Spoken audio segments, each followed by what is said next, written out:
Assalamualaikum Bang Novel.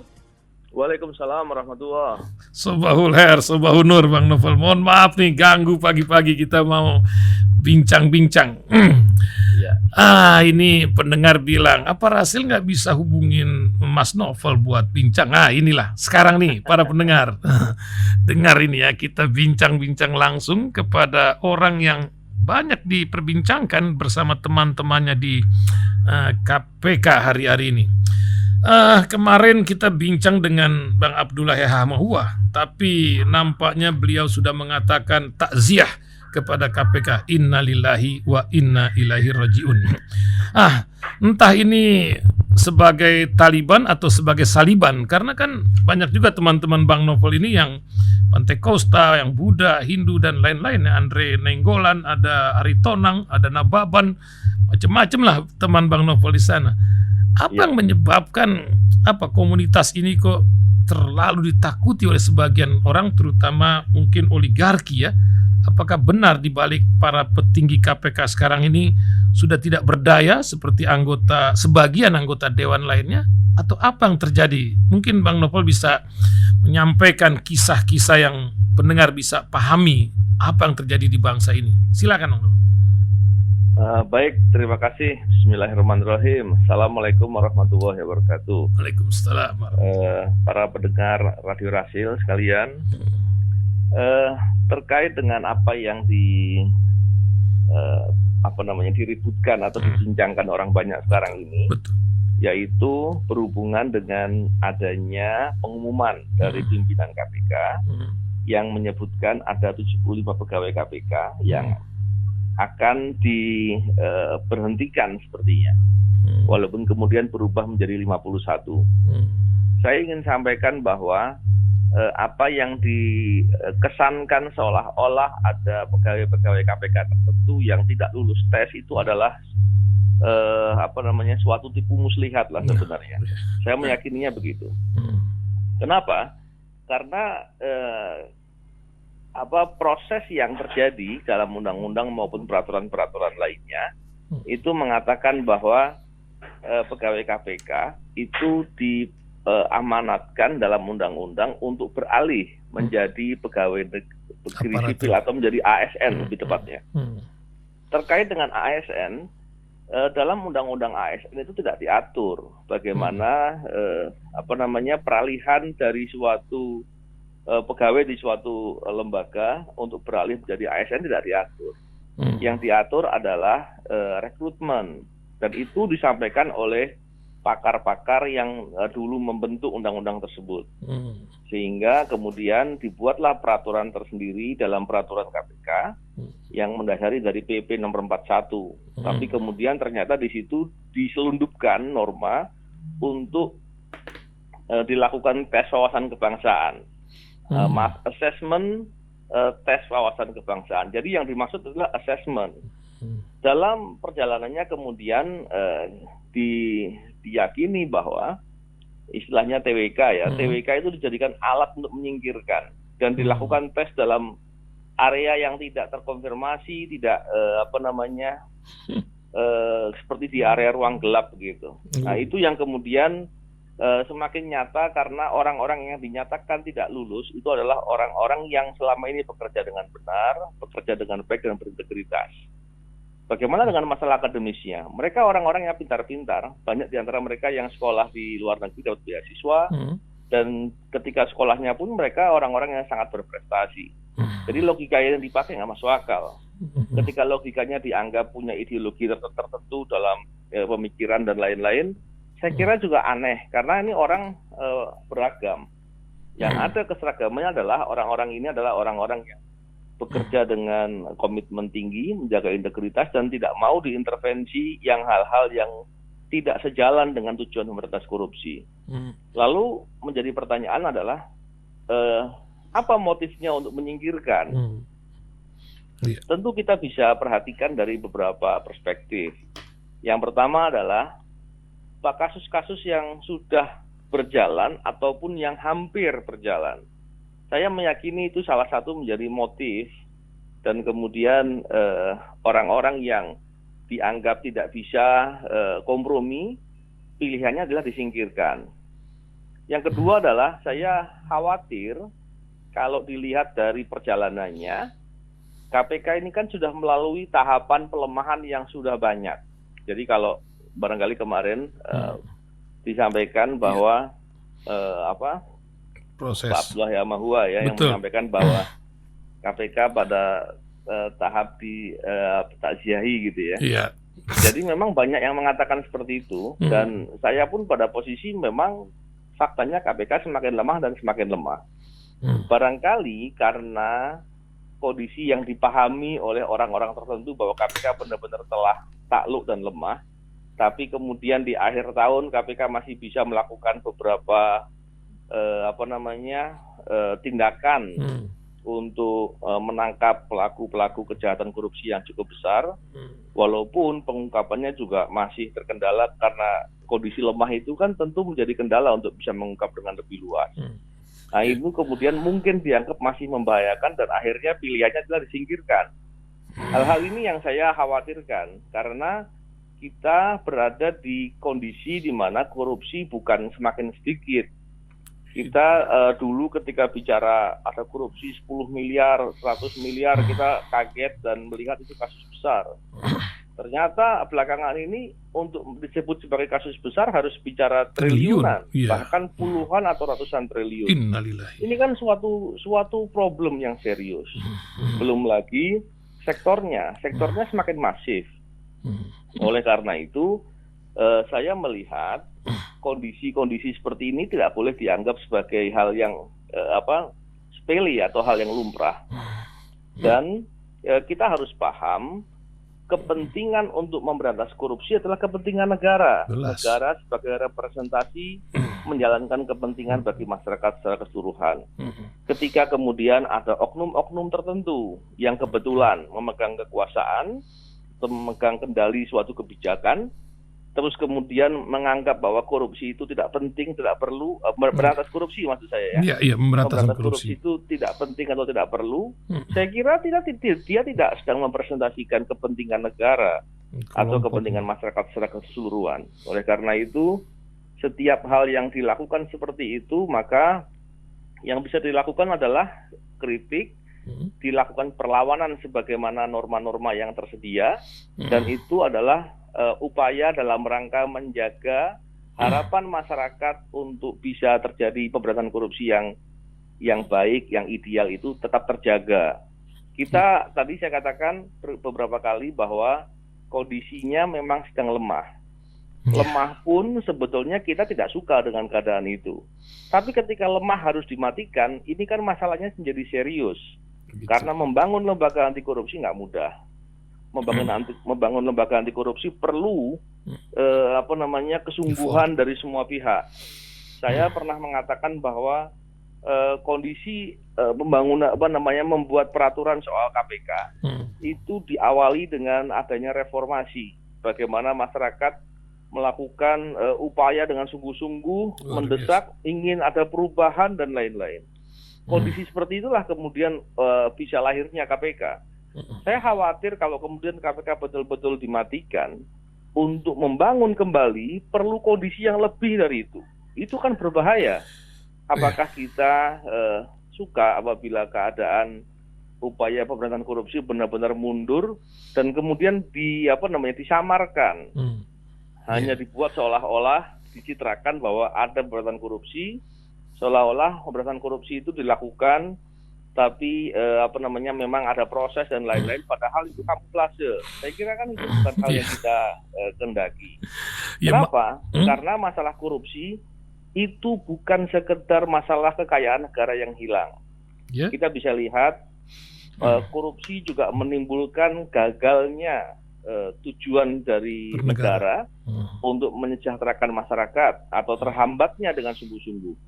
Kita bisa lihat betapa semakin rusaknya perilaku aparatur dalam hal melakukan pelayanan, dan itu tentu mengganggu kita semua. Lebih parah lagi, korupsi juga terkait dengan rusaknya lingkungan.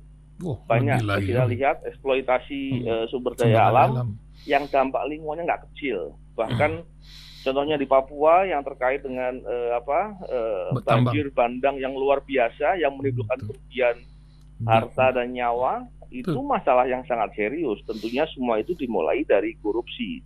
Kita juga bisa lihat selain itu korupsi juga berhubungan dengan masalah penegakan keadilan dan hak asasi manusia. Kita bisa lihat berapa banyak korupsi di sektor mafia hukum.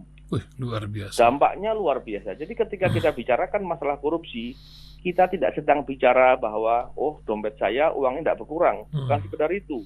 Tapi masalahnya begitu kompleks. Belum lagi kalau kita nanti kaitkan dengan kepercayaan internasional kepada negara kita. Kalau kemudian kita tidak dipercaya, bagaimana mungkin kita bisa kompetitif dalam membangun ekonomi dan banyak hal lain lagi.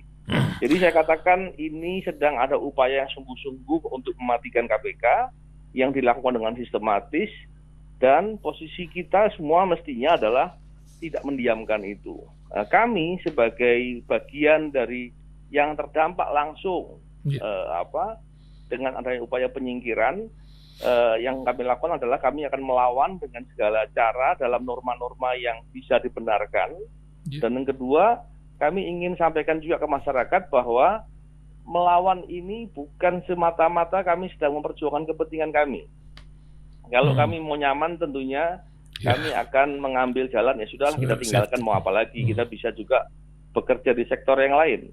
Tapi masalahnya bukan itu. Masalahnya harapan masyarakat mau dirampas. Harapan untuk memberantas korupsi dengan sungguh mau dijegal dengan kasar dan sangat buruk sekali dan brutal. Dan ini tidak bisa terus dianggap sebagai hal yang lumrah dan kita mau biarkan.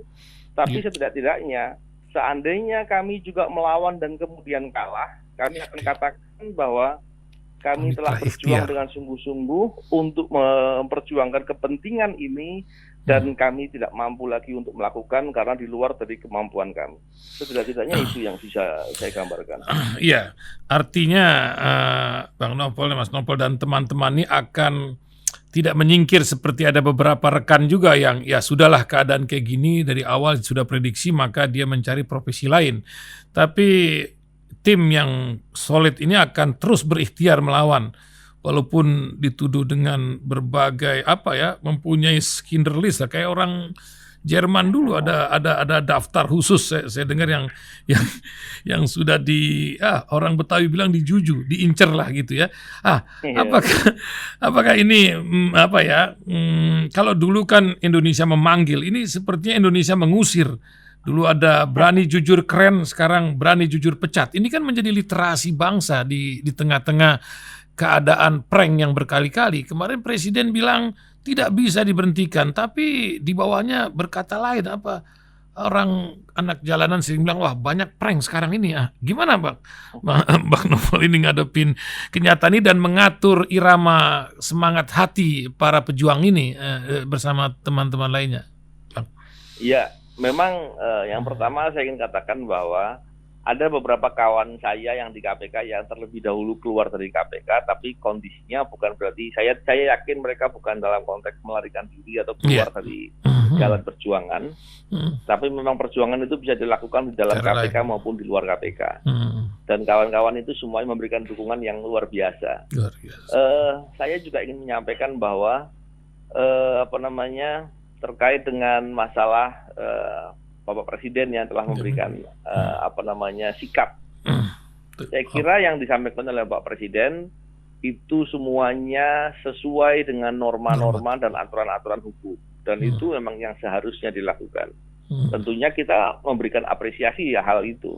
Terkait dengan masalah itu, tindakan dari aparatur di bawahnya yang seperti menunjukkan membangkang atau mempersepsikan dengan persepsi yang salah atau membelokkan pemahaman, ini suatu perbuatan yang melawan, yang menghina sebenarnya, atau bisa dikatakan menunjukkan perlawanan kepada pimpinannya sendiri. Jadi saya kira itu suatu hal yang luar biasa, karena tidak lazim ada suatu kepala lembaga atau aparatur di bawah Presiden yang diberikan perintah kepada Presiden atau instruksi oleh Presiden dengan instruksi yang sesuai dengan aturan hukum, dengan norma-norma yang benar, kemudian tetap membangkang. Itu jarang. Makanya ketika itu terjadi, maka pertanyaannya, ini motifnya apa? Begitu sungguh-sungguh dan serius untuk melakukan perlawanan. Dan saya juga berharap semoga Pak Presiden melihat itu sebagai masalah serius. Karena kalau ada aparatur berani membangkang ketika ada instruksi yang untuk melakukan sesuatu yang benar, maka itu berbahaya gitu. Dan nggak boleh dibiarkan, apalagi terkait dengan upaya memberantas korupsi. Saya khawatir kalau kemudian ada beberapa orang atau pejabat yang seperti gembira ketika melihat upaya memberantas korupsi itu mati. Artinya dia punya kepentingan yang selaras dengan para pelaku korupsi. Dan itu kan berbahaya, dan jelas kok faktanya korupsi menimbulkan kerugian yang luar biasa dan mengganggu dan menghadang, bahkan menghadang upaya pemerintah untuk bisa menunjukkan kinerja dengan baik. Begitu kurang lebih. Luar biasa ya. Dulu waktu zaman seperti Mas Abraham Somad itu ada target 30 tahun lagi korupsi di Indonesia itu hanya ada di museum. Tapi kalau macam gini, apa 300 tahun lagi atau apa yang akan terjadi bangsa ini, Bang? Kalau orang baik itu berdiam terus, karena nampaknya orang Indonesia ini kan 350 tahun baru sadar dijajah itu 1908. Nah, bagaimana melihat karakter bangsa kita atau perjuangan untuk memperbaiki negeri ini, Bang? Ya, memang ada dua hal yang bisa saya jelaskan soal ini. Yang pertama, barangkali karena budaya orang Indonesia yang santun, yang mudah memaafkan. Jadi ketika ada perilaku-perilaku yang buruk seperti korupsi atau suatu upaya untuk menghambat upaya memberantas korupsi, kita seringkali kemudian di waktu-waktu kemudian kita lupa bahwa ada perilaku-perilaku yang merugikan kepentingan masyarakat atau kepentingan negara seperti itu. Jadi saya kira itu bisa jadi menjadi salah satu penyebab dari sikap dari masyarakat barangkali ya. Yang kedua, saya melihatnya memang seperti ada sekelompok orang yang membuat membentuk opini atau persepsi di masyarakat dengan segala cara, bahkan sampai dengan menggunakan fabrikasi isu. Jadi kan ketika itu yang dibuat, bahkan sampai berani membayar buzzer, membuat berita-berita yang salah atau yang bertolak belakang dengan fakta. Dan itu dilakukan dengan media-media tertentu, media-media mungkin media-media yang dibeli lah, ada cocok harganya lah, kepentingan yang tidak benar gitu ya. Itu kemudian bisa jadi mempengaruhi masyarakat yang awam. Nah, ini yang kemudian berbahaya. Contoh ketika di KPK dibuat persepsi seolah-olah ada radikalisme, ada Taliban, padahal tidak ada satupun fakta atau yang bisa menunjukkan adanya suatu kata-kata, ungkapan, tindakan atau perilaku atau apapun yang masuk dalam koridor itu. Hanya disebut dengan stigma itu atau labeling begitu, kemudian orang bisa sebagian memahami, oh ya benar. Ini kan suatu hal yang luar biasa. Memang bisa jadi kesalahan kami juga ketika diberi label atau stigma seperti itu, kita tidak terlalu membantah dengan sungguh-sungguh, karena memang itu nggak masuk akal sama sekali. Tidak ada satupun yang bisa dijadikan rujukan seolah-olah itu benar, sehingga kami biarkan karena kami fokus dengan bekerja saja. Tapi ternyata yang dikatakan berulang-ulang dan dijadikan seolah-olah benar, diberitakan beramai-ramai melalui buzzer-buzzer yang tentunya dibayar. Ini kan menjadi kesan seolah-olah itu benar. Bagaimana dalam teorinya memang begitu, sesuatu yang diulang-ulang, ungkapan berulang-ulang dan terus-menerus akan menjadi kebenaran. Oleh karena itu, sekarang saya dan kawan-kawan kemudian memandang penting untuk menyampaikan dalam perjuangan publik. Menyampaikan dalam komunikasi publik di media-media yang dilakukan dengan terus-menerus untuk menyelesaikan permasalahan-permasalahan itu. Saya tidak tahu apakah itu cukup efektif atau tidak, tapi yang jelas upaya-upaya itu adalah salah satu hal yang bisa dilakukan untuk menjaga asa perjuangan dalam upaya memberantas korupsi yang benar, objektif, dan berintegritas. Gitu, Pak Ihsan. Ya, luar biasa ya. Ya paling tidak macam semangatnya lah, itu semangat asanya itu yang selalu dijaga. Ya, kalaupun dibilang Taliban, akhirnya Taliban juga mungkin di depan mata akan menguasai Kabul lagi di Afghanistan sana. Tapi di luar masalah itu, orang mencap ini memang tidak melihat bahwa di sana juga banyak Saliban juga. Nah, komunikasi bersama teman-teman sebangsa di internal, Bang. Hari-hari ini nih, langkah apa yang akan dilakukan ke depan tim yang akan terus berjuang ini? Sampai sejauh mana dan memakan waktu panjang sepertinya, karena kan 1 November ini sebuah deadline diberikan oleh mereka, orang-orang yang mengetok palu yang sebagian orang bilang pokoknya begini gitu. Gimana Bang? Ya, yang pertama begini, kami sudah melakukan investigasi yang cukup mendalam dan detail yang menunjukkan bahwa ada banyak perilaku-perilaku oknum pimpinan KPK yang membuat perbuatan melakukan sebangsa tindakan maupun keputusan yang sewenang-wenang dan melanggar hukum. Itu sudah kami identifikasi, sudah kami kumpulkan bukti-bukti, dan sekarang prosesnya adalah kami sedang melaporkan kepada lembaga-lembaga yang mempunyai tanggung jawab untuk menegakkan itu. Yang kedua, kami juga sudah mempersiapkan, kami sudah menyampaikan surat kepada pimpinan KPK untuk mempertanyakan, dan tentunya upaya tersebut adalah upaya persuasi agar kesewenang-wenangan atau tindakan yang tidak semestinya yang dilakukan, yang tidak hanya merugikan pegawai-pegawai KPK, tapi juga merugikan KPK sebagai institusi, juga merugikan upaya pemberantasan korupsi di Indonesia, dan merugikan negara pada keseluruhan serta masyarakat. Kami ingin ingatkan, semoga yang diingatkan memahami bahwa tindakan salah itu tidak boleh diteruskan. Tentunya kami juga mempersiapkan diri apabila diperlukan, upaya-upaya hukum sedang kami persiapkan. Tapi sekali lagi, kesungguhan kami untuk melawan ini bukan semata-mata karena kami ingin memperjuangkan kepentingan pribadi-pribadi. Tapi ini adalah kepentingan yang sungguh-sungguh serius. Kepentingan upaya memberantas korupsi yang mau dibunuh, yang mau dihabisi. Tinggal diberikan seolah-olah ada, tapi sebenarnya tiada. Itulah yang membuat kami kemudian memandang bahwa ini upaya mesti dilakukan dengan sungguh-sungguh, karena kami khawatir ini upaya terakhir yang bisa dilakukan. Apabila setelah betul-betul sudah mati atau sudah tidak berdaya, hanya ada cangkrangnya. Ya, cangkrang dan anggaran tentunya.